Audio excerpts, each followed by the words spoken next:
You know, one of the things that we focus mostly on in here in Intensati is understanding the power of the mind to change the brain.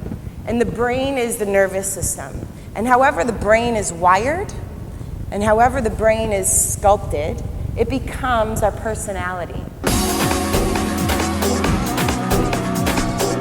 The thoughts and the feelings that we rehearse, the emotions that we rehearse over and over again, become a state.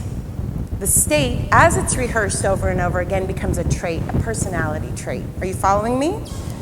So what we want to remember is the mind, when we become more mindful, self-aware, and we start directing what we give our attention to, what we're doing is we're activating on purpose a state.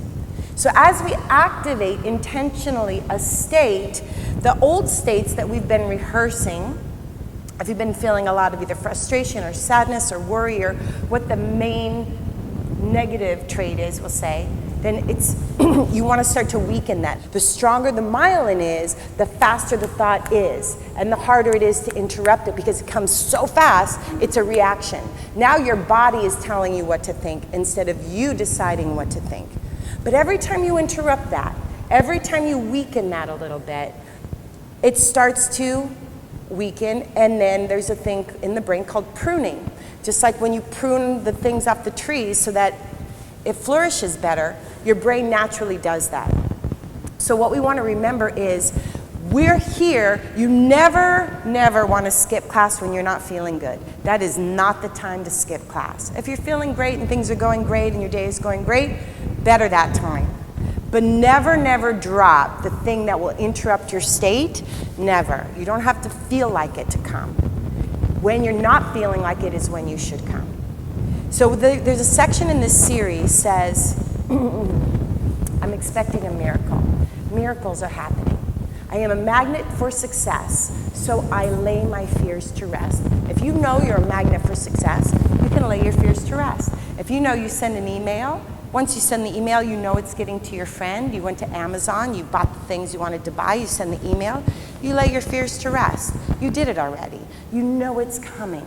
So what we want to understand this time in this series is, what is a miracle and how do I create more miracles in my life? A miracle is when your life is flowing, when it's moving forward in directions that are in alignment with who you really want to be. If you have a desire for something and you keep coming up against a wall, you want to work on, how do I create a miracle in my life? And a miracle, as from the Course in Miracles, is defined as a shift of perception. You've shifted your perception, and when you shift your perception, you change, and therefore your life has to follow, because once the inside changes, the outside is the evidence of what's going on in here. You following me?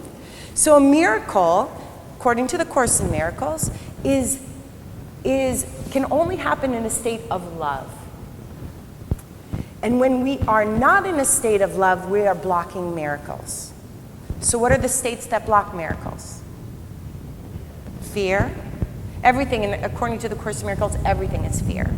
So frustration, worries, doubts, negativity, complaints, criticisms, judgments, anything that if you're not in a state of love, you're blocking your miracle, right?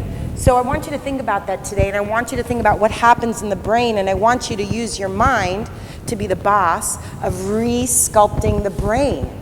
So that when we say these things and when we do these things, I want you to remember what's actually happening. You're literally changing the connections of your brain. You're changing your physiology.